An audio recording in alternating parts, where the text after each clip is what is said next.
अस्सलाम वालेकुम first year बेटे। आज हम लोग चैप्टर नंबर 3 से एक टॉपिक करने जा रहे हैं, वांडर वाल इक्वेशन फॉर रियल गैसेस या वांडर वाल equation for non ideal gases. तो बेटे हमने पीछे एक टॉपिक पढ़ा था जिसमें आइडियल गैस इक्वेशन हमने फाइंड आउट की थी, या उसको हम जनरल गैस इक्वेशन कहते हैं, और वो इक्वेशन थी PV = nRT, जिसमें P हमारे पास प्रेशर है, वॉल्यूम V जो है वो वॉल्यूम है, और N number of moles, R general gas constant, और T जो है ये एब्सोल्यूट टेम्परेचर है। ये इक्वेशन बेटे आइडियल गैसेस पे तो अप्लाई होती है, लेकिन नॉन आइडियल गैसेस पे ये इक्वेशन अप्लाई नहीं होती। तो नॉन आइडियल गैसेस या रियल गैसेस के लिए एक न्यू इक्वेशन बनाई गई, और वो इक्वेशन बनाई वांडर वाल ने, और उसको नाम दिया गया वांडर वाल इक्वेशन फॉर रियल गैसेस। और ये वाली इक्वेशन कौन सी थी?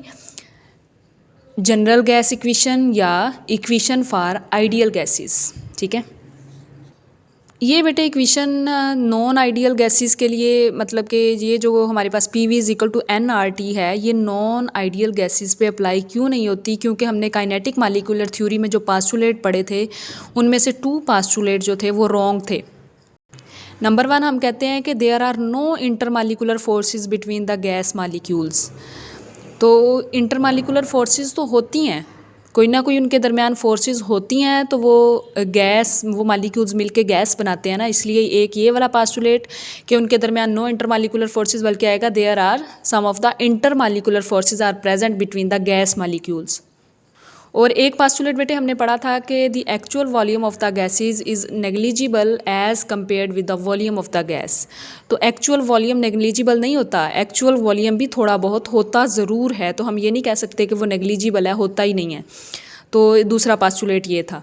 तो तमाम काइनेटिक मॉलिक्यूलर थ्योरी के जो पास्टुलेट थे वो ठीक नहीं थे, उनमें से 2 जो थे रॉन्ग थे। ठीक है, इस वजह से बेटे नॉन आइडियल गैसेस के लिए या रियल गैसेस के लिए एक न्यू इक्वेशन बनाई गई। वो न्यू इक्वेशन कैसे बनाई? ये जो जनरल गैस इक्वेशन में PV है, इन दोनों को करेक्ट करके प्रेशर की और वॉल्यूम की न्यू वैल्यू जो है निकाली गई। फिर उन वैल्यूज़ को यहाँ पे पुट किया गया और हमारे पास एक न्यू इक्वेशन आई, वांडर वाल इक्वेशन फॉर रियल गैसेस। अब हम देखते हैं वांडर वाल ने वॉल्यूम को कैसे करेक्ट किया। अब बेटे वांडर वाल कहता है कि ये हमारे पास एक कंटेनर है जिसमें गैस फिल्ड है, तो इसका जो वॉल्यूम है इसको हम कहते हैं यहाँ से लेके यहाँ तक, मतलब जो वैसल का वॉल्यूम होगा वही इस गैस का, तो हम इसको कहते हैं V वैसल, यानी वॉल्यूम ऑफ द वैसल। ठीक है, अब वो कह रहे हैं अगर इस कंटेनर में हम पिस्टन लगा देते हैं, यानी प्रेशर अप्लाई कर देते हैं, तो फिर ये गैस मॉलिक्यूल जो हैं एक दूसरे के करीब करीब हो जाते हैं, और इतने वॉल्यूम को हम कह देते हैं V फ्री वॉल्यूम। और ये जो ऊपर है, जो जिसको हमने कंप्रेस नहीं किया, ऊपर वाले वॉल्यूम को हम कह देते हैं B।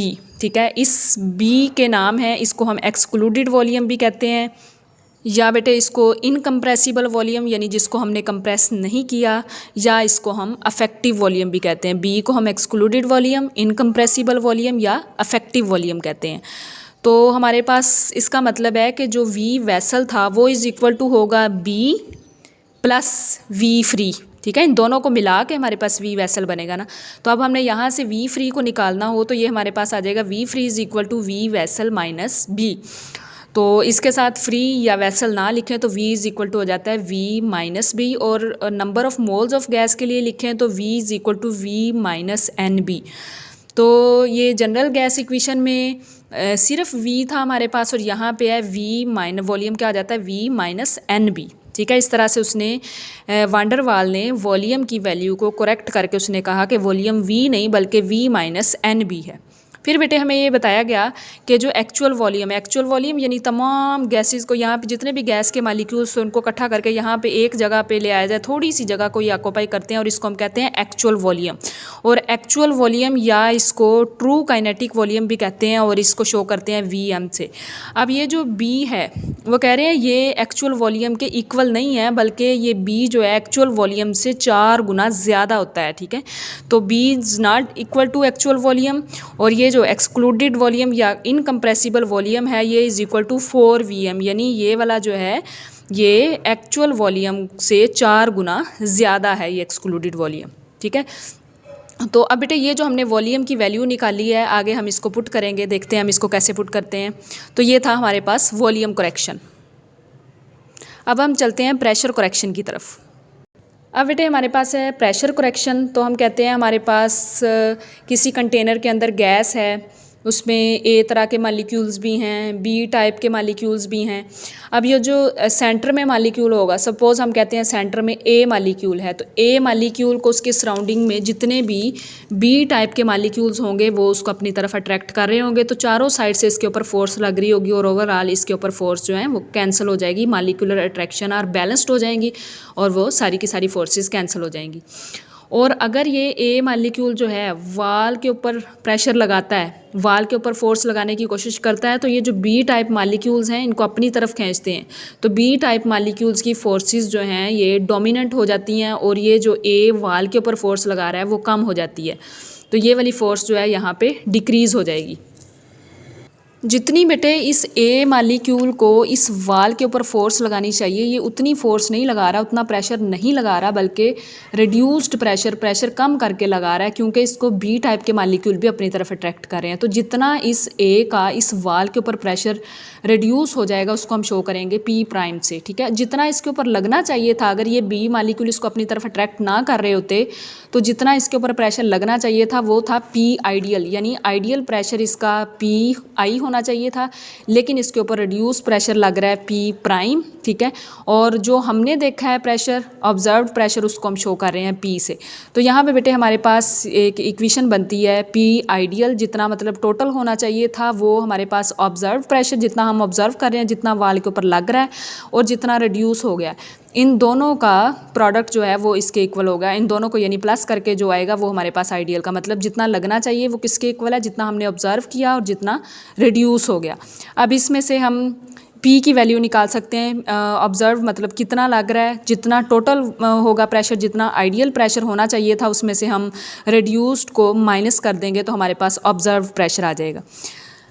अब बेटे ये जो हम कह रहे हैं रिड्यूस प्रेशर हुआ है, इस ए ने इसके ऊपर रिड्यूस्ड प्रेशर लगाया है, वो रिड्यूस किस वजह से हुआ है, इंटरमालिक्यूलर फोर्सेस की वजह से। जो ए और बी के दरमियान इंटरमालिक्यूलर फोर्सेस हैं उसकी वजह से ए जो है इसके ऊपर प्रेशर कम कर देता है। तो इसका मतलब जो पी प्राइम है ये इंटरमालिक्यूलर फोर्सेस की वजह से है, तो इसको हम इंटरमालिक्यूलर अट्रैक्शन भी कह देते हैं। और ये अट्रैक्शन जितनी कंसंट्रेशन ए और बी मालिक्यूल्स की ज़्यादा होगी उतनी ही ये रिड्यूस्ड प्रेशर की वैल्यू जो है बढ़ती जाएगी। जितनी कंसंट्रेशन ए और बी मालिक्यूल्स की कम होगी उतनी ही रिड्यूस्ड प्रेशर की वैल्यू जो है डिक्रीज़ होती जाएगी।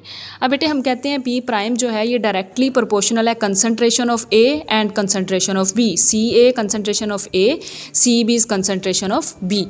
अब ये जो कंसंट्रेशन होती है ये हमारे पास किसके इक्वल है, मोल पर यूनिट वॉल्यूम के, यानी कंसंट्रेशन किसके यूनिट इक्वल होती है, मोल पर यूनिट वॉल्यूम, और ये is equal to N over V.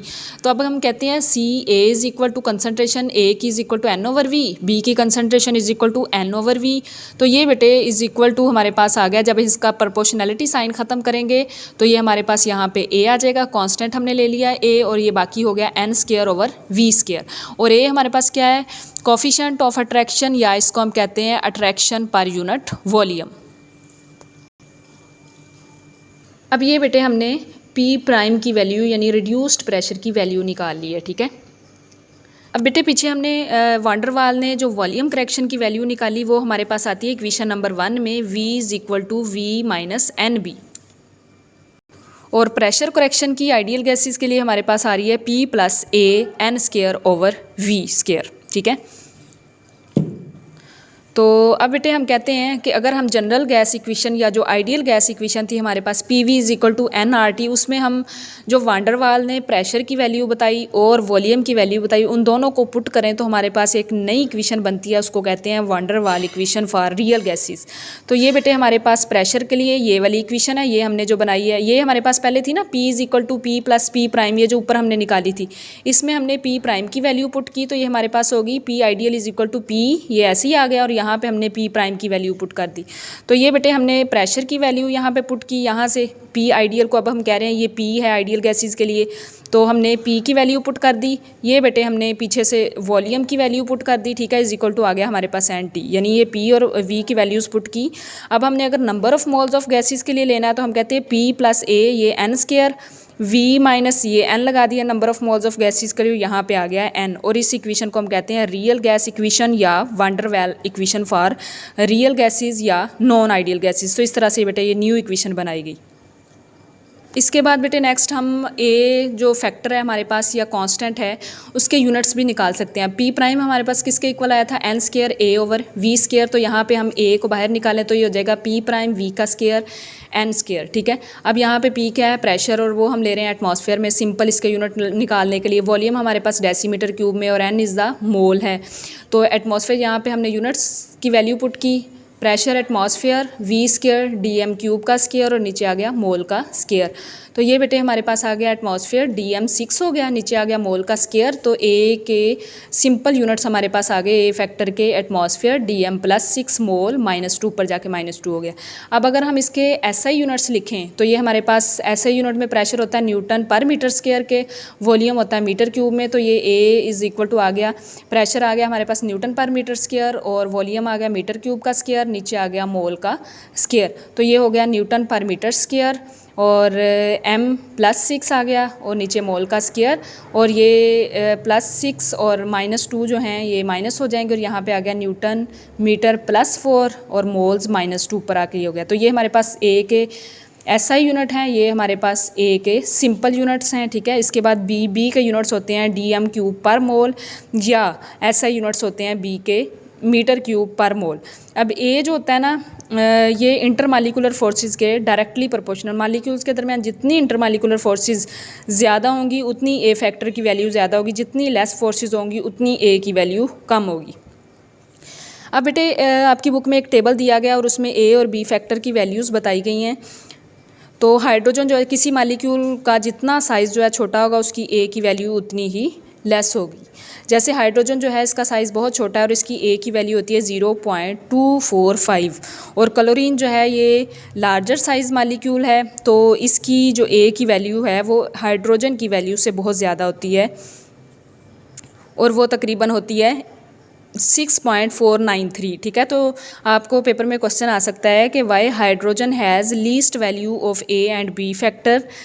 तो इसकी रीज़न क्या है कि हाइड्रोजन का साइज़ स्मॉलर होता है इसलिए इसकी ए और बी फैक्टर की वैल्यू लेस आती है, और जो लार्ज साइज़ मालिक्यूल्स होते हैं उनकी ए और बी फैक्टर की वैल्यूज़ हायर आती हैं,